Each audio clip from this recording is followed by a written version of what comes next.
মহরম মাসে ইমাম হুসাইনের নামে তাজিয়া বানানো হারাম, ইমাম হুসাইনের নামে বুকে ব্লেড মারা হারাম, ইমাম হুসাইনের নামে বুকে খঞ্জর মারা হারাম, ইমাম হুসাইনের নামে বুকে চাকু মারা হারাম, ইমাম হুসাইনের নামে লাঠি খেলা হারাম, ইমাম হুসাইনের নামে বাঁশ খেলা হারাম, ইমাম হুসাইনের নামে ঢোল বাজানো হারাম, ইমাম হুসাইনের নামে গান বাজানো হারাম, ইমাম হুসাইন নামে মাতম করা হারাম। আর এই সমস্ত কাজগুলো কোনো মুসলমানের ঘরের সন্তান করতে পারে না, কখনো না। কোন মুমিন ঘরের সন্তান করতে পারে না, কোন ইমানদার ঘরের সন্তান করতে পারে না। কোন ইমানদারের কাজ নয়, কোন মুমিনের কাজ নয়, কোন মুত্তাকির কাজ নয়। এই সমস্ত কাজগুলো হলো শয়তানি কাজ, এই সমস্ত কাজগুলো হলো বেঈমানের কাজ, এই সমস্ত কাজগুলো হলো বাটপারের কাজ। বাপের বিয়ে পেয়েছো যে ইমাম হুসাইনের নামে ঢোল বাজাচ্ছ, মস্তি করছো, উল্লাস করছো। আরে বেটা, তোমাকে জানা দরকার এই কাজগুলো কে করেছিল। তুমি কি জানো? কোনোদিন জানার চেষ্টা করেছো? কোনোদিন গবেষণা করেছো?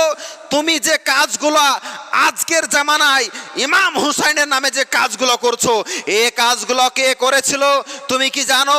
তাহলে শোনো, ইমাম হুসাইন রাদিয়াল্লাহু তাআলা আনহুকে যখন কারবালার ময়দানে যখন নির্মমভাবে যখন শহীদ করা হয়, শহীদ করার পরে গর্দন কেটে নেওয়া হয়, মাথা আলাদা করা হয়, দেহ আলাদা করা হয়। শুধু তাই নয়, মুসলমান আলাদা করার পরে বল্লভের মাথাতে ইমাম হুসাইনের মাথাকে বল্লভের মাথায় রাখা হয় আর উঁচু করে নেওয়া হয়।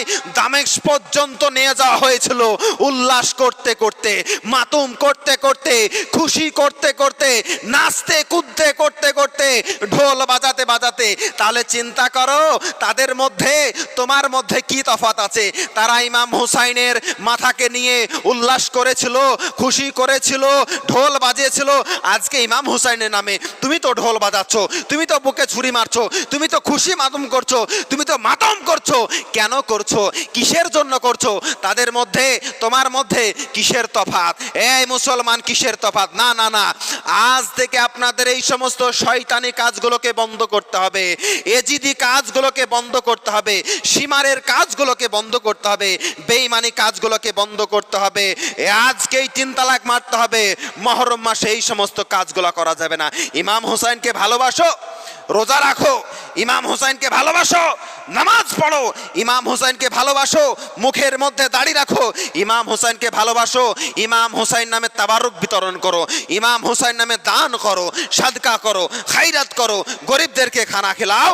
ওই দিন তুমি দান খয়রাত করো না। তো তুমি কেনই যদি কাজ করছো, কিসের জন্য করছো? আজকেই বর্জন করতে হবে, এক্ষুনি বর্জন করতে হবে। না হলে এই রকম কাজ করে তুমি যদি মারা যাও, এজিদের খাতায় তোমার নাম যাবে, মুসলমানের খাতায় নাম যাবে না। আল্লাহ রাব্বুল আলামিন যেন প্রত্যেককে বোঝার তৌফিক দান করেন।